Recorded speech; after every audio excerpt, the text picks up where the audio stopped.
your cognition is a movement in the thing itself. What do I mean by this? Let me maybe give you another example. This is a pure Marxist example, but it's Marx at his best. You know how Marx speaks about abstract labor, abstract work. He says concrete labor is concrete work always on a determinate object. Abstract labor is just pure abstract spending energy and so on and so on.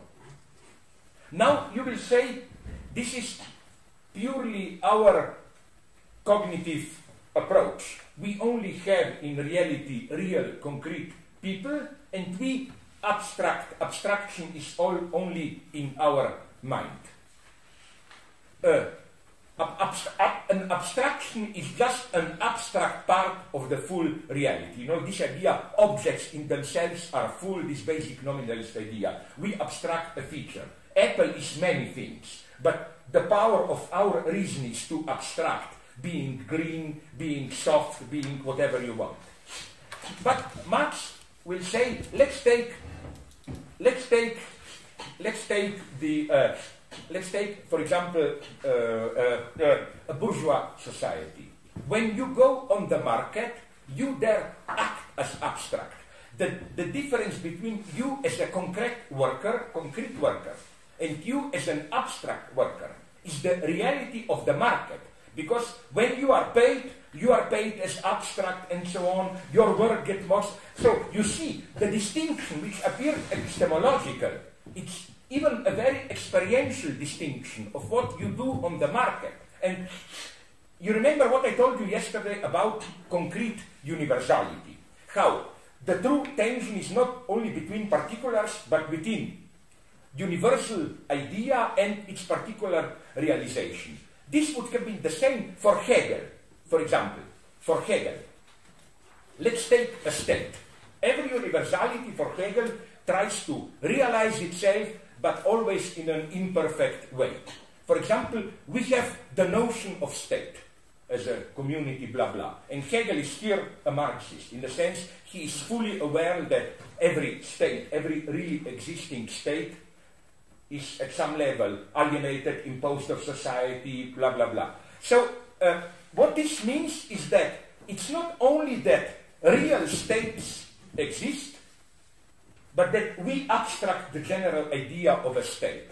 No, the struggle between the general idea of a state, the notion of the state, what Hegel calls the concept, and the concrete form of states is something which pushes the very real development. No, this is not idealist. It means a state tries to be something, to regulate society, it fails, it develops. So you see what I mean, that what appears to be an epistemological distinction, purely conceptual, we abstract the notion of the state from concrete states. This is inscribed into reality itself as the eternal imbalance of any notion of state, which is why Hegel's conclusion is here a radical one, is that there is a state which fully fits its notion, but it's no longer a state, it's a religious community. Which is why at the end of his history of philosophy of history, or of his philosophy of right, you know what happens. You have a state, but then things go bad. You have world history and war. And then you pass to absolute spirit, art, religion, and so on. So this brings us to another wonderful Hegelian paradox, which is that in the dialectic between universal and its examples, exemplifications, Hegel is, if I, in a tasteless way, I know I repeated the joke here already 2-3 times, you know, me as a woman who likes examples and so on. Hegel is ultra-woman then here. Because, you know, what is the basic movement of Hegel? You know, the standard Platonic idealist notion is that there is always more in the pure idea than in its examples. You have a pure idea of a table. We can only make tables which approach their idea. That material models, as it were, exemplifications, are just attempts to imitate, to come close to the pure idea. For Hegel, it's exactly the opposite. And he wonderfully plays on this ambiguity. He knows it's a wrong etymology, but it's a wonderful one. You know, the German word for example is Beispiel. Spiel is spielen, to play, by. What happens hangs along. What comes by, comes on the top of it, as it were. For Hegel, example is never just an example. Imperfect example. Example is the truth of an idea. Example, insofar as an example, in the sense of actualization, materialization of a notion, doesn't fit the notion, it always means all the worse for the notion itself. The failure to exemplify a notion indicate, or so to put it in our way for Hegel, if the state, an empirical state, never reaches up, can realize fully the ideal of the state, this means there is some, correct, the failure in the state itself. So this is, sorry, immediately. This is how, for example, you should read Hegel when, especially in phenomenology of spirit, you can see this. How does Hegel undermine a certain position? Phenomenology can be read, it's way too simple, I know, but as a series of certain, let's call them naively, existential attitudes. For example, you have the attitude of a hedonist. You say, my goal is just to enjoy life. You have the attitude of asceticism, ascet, where you say, my body is sinful, I must get rid of my body, purify myself, blah, blah, blah. How does Hegel undermine each of these positions? Not by criticizing it from outside, not by imposing an external measure, by saying, but this is not how it is. Well, fuck it, how do we know how it is? All we have are these different positions. Hegel literally exemplifies each position and tries to show how the very exemplification, when you do what you claim you are doing, you are always doing something more, you undermine the idea. For example, it's extremely simple one, but that's why I'm mentioning it.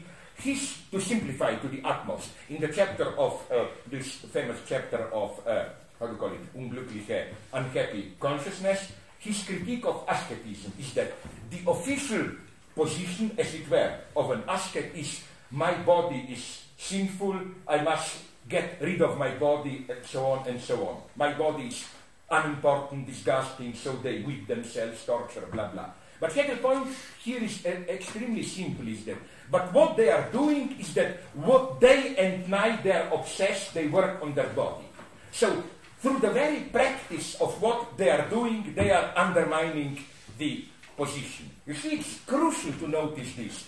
Hegel only proceeds in this way of, how should I call it, of immanent self-criticism. He always takes you at your word. You claim you are doing this. Okay, let's test you. Go to the end, do it.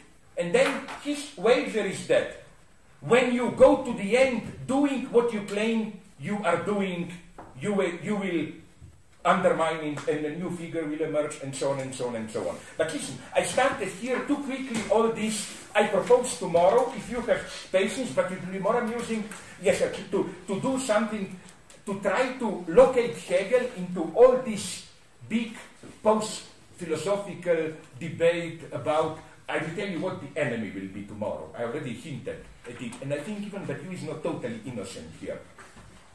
There is a certain, I think already mentioned it, model of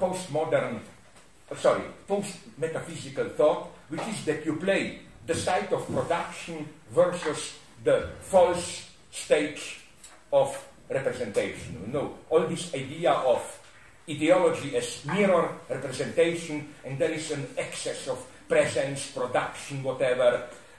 All this idea, for example, you can say ideology is just a representation, we should return to the real production, and so on. How Hegel undermines this? What is Hegel's position here? I will do this tomorrow. Okay, I brutally didn't allow you to talk. Now I give you the 5 seconds, please. Someone told me though that I shouldn't open big conversations before lunch. That's a good... Okay, so then let's do something. If you will not be too long, can I bribe you, but just so that I will really do my job tomorrow, if you start tomorrow? I start tomorrow. You mean with asking me the stupid question? What's the problem? Can I tell you just a bit then? Now, because I might... Okay, do that. You might forget it. That's good, I think. What you just said about Hegel is devastating for Marxism and the history Why? of Marxism. Because But Marx wants to do the same in capitalism. Yeah, but he turns it all the way around. The imperfection is not in the idea itself. The idea is good. Which idea? The idea of Marxism itself. It's not... No. Here, I will approach this. Here I had a big fight with Badiou. You know where? He will never forgive me this. Apropos Mao. Because I, in my introduction to the choice of Mao's texts, I dared to suggest that maybe the final, not only the final catastrophe, but that, to cut a long story short, Deng Xiaoping is the consequence of the Cultural Revolution. In a very evil way, I claim that Cultural Revolution objectively functioned as Naomi Kleinian shock therapy. But you, for 1 week, even didn't want to talk to me. Then he said, okay, maybe we can still be friends. But his condition was that, sorry. No, but I think that Stalin is the natural consequences of the October Revolution. No. No, I don't think you have to draw this conclusion. I think even this is not what truly Hegel is aiming at. It's not this kind of a reductionism in the sense of... Okay, I will try. This is a perfect question. Let's do it tomorrow. But I'm serious. Don't miss